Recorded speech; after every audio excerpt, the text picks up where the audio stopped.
Hello friends, मैं हूं अजीज। आप देख रहे हैं मूवी स्टॉक चैनल, जिस पर आज मैं रिव्यू करने वाला हूं डिस्पिकेबल मी 4 फिल्म को, जिसकी लेंथ है ऑलमोस्ट 1.5 घंटे की। और अब क्या 1.5 घंटे का टाइम आपको इस फिल्म पर देना भी चाहिए या नहीं, उन सब पर मैं स्पॉइलर फ्री इस वीडियो में बात करूंगा। जिससे पहले आ जाए इस फिल्म की कहानी पर, तो कहानी अगर आपने इसका टीजर ट्रेलर देख रखा है तो आपको पता होगा कि गुरु की लाइफ में जो अपने फैमिली के साथ सेटल होकर के, वो कहते हैं ना कि अच्छे दिन बहुत ही अच्छी तरीके से शुरू हो चुके हैं, जहाँ पर वो अपनी फैमिली के साथ हंसी खुशी रहता है और अपना काम एजेंसी के साथ मिलकर के विलन्स को पकड़ने का है। और इसी के चक्कर में अब एक विलन पूरी तरीके से रोग हो चुका है, यानी वो चाहता है बदला, जिसके बाद एजेंसी गुरु और उसकी पूरी फैमिली को अंडरग्राउंड कर देती है, यानी एक अननोन लोकेशन पर। वो सभी वहाँ के लोगों से घुलने मिलने की कोशिश करेंगे। इन सब के बीच एक ब्लैकमेल करती पड़ोसन भी आपको नजर आ जाएगी, जिसके अलावा उस विलन का पास गुरु के कैरेक्टर के साथ कैसे कनेक्टेड है, उन सब का जवाब आपको ये फिल्म दे देती है, अगर आप फिल्म जाकर के देखोगे तो। लेकिन अगर देखा जाए तो इस फिल्म के रिव्यू को लेकर के काफी मिक्स ऑप्शन निकल कर आया है, जिससे कि हो सकता है कि फैंस बहुत ज्यादा कंफ्यूज हो गए हैं कि इस बार के चौथे पार्ट में ऐसा क्या हो गया, जिसकी सारी चीजें ट्रेलर को देख करके पॉजिटिव नोट्स की ही लगती है। और फिर क्या था, वैसे ही काफी कम उम्मीद के साथ मैं भी इस फिल्म के चौथे पार्ट को देख करके अब आपको अपनी राय बता सकता हूँ, जिसके बाद देखना ना देखना आप पर डिपेंड करता है। क्योंकि मेरे हिसाब से ये फिल्म जिन ऑडियंस के साथ साथ फैंस को टारगेट करती है, उस पर तो अपना काम करेगी ही, लेकिन क्या अच्छी तरीके से या नहीं, चलिए अब उन सारी की सारी डिटेल्स में जाते हैं। लेकिन उससे पहले बनेगी मेरी छोटी मोटी सी डिमांड, जो कि है चैनल को सब्सक्राइब, वीडियो को लाइक और शेयर करने की तो कर लो।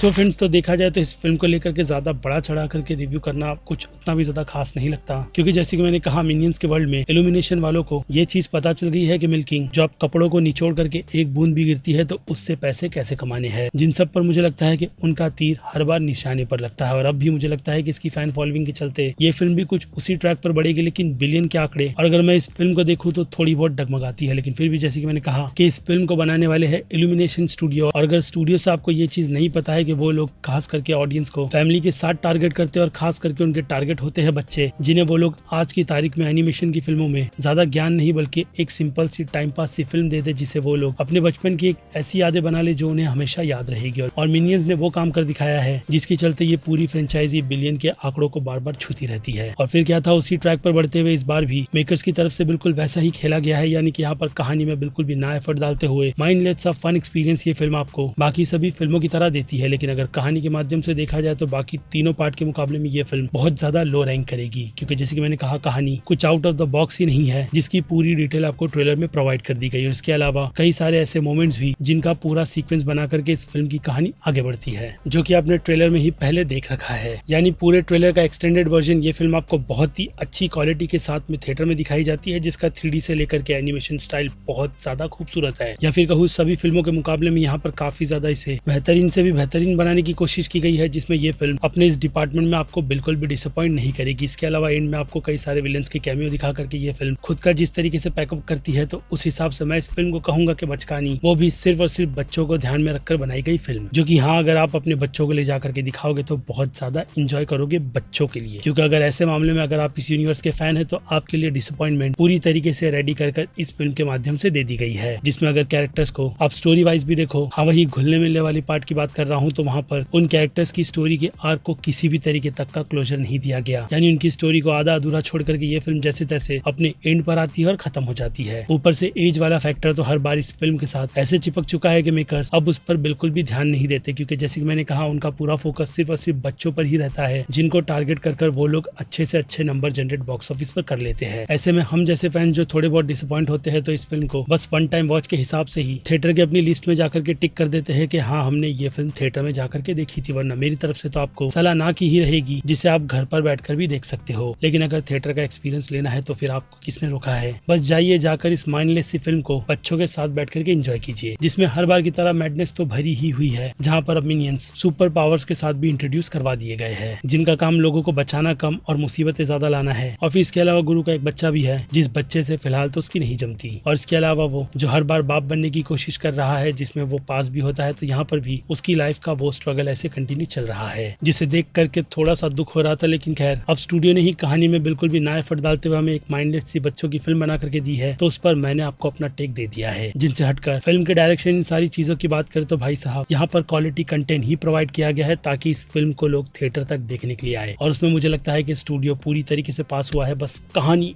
कहानी। खैर, लेकिन इससे हटकर अगर रेटिंग के सेक्शन पर बढ़े तो मुझे लगता है कि इस फिल्म को रेटिंग वाइज किसी भी कैटेगरी में डालना चाहिए, क्योंकि उस हिसाब से ये फिल्म सीधे ऑडियंस के टेस्ट की बनती है, क्योंकि डिटेलिंग नाम की चीज तो है नहीं। इसलिए मास ऑडियंस इस फिल्म को सिंपल सी बी की कैटेगरी में रखेगी, तो वहीं क्रिटिक्स का प्यार इस फिल्म के यूनिवर्स को लेकर के बी की कैटेगरी का है, जिनसे पूरी तरीके से एग्री करते हुए मैं भी इस फिल्म को इसी बी की कैटेगरी में रखकर जो बात शुरुआत से इस वीडियो में कह रहा हूँ फिर से रिपीट करूंगा कि घर बैठ करके देख लेना, थिएटर जाने की जरूरत नहीं है। बाकी राय तो आपकी ही चलेगी। मैंने अपना पर्सनल ओपिनियन डिस्पीकेबल मी 4 फिल्म से रिलेटेड आपको दे दिया है, जिसके अलावा मेरा काम बनता है इस वीडियो को यहीं पर दी एंड करने का। बाकी मैं हूँ Aziz movie stock channel, like share और सब्सक्राइब भूलना मत। मिलूंगा जल्दी दूसरी किसी वीडियो में। Till then bye.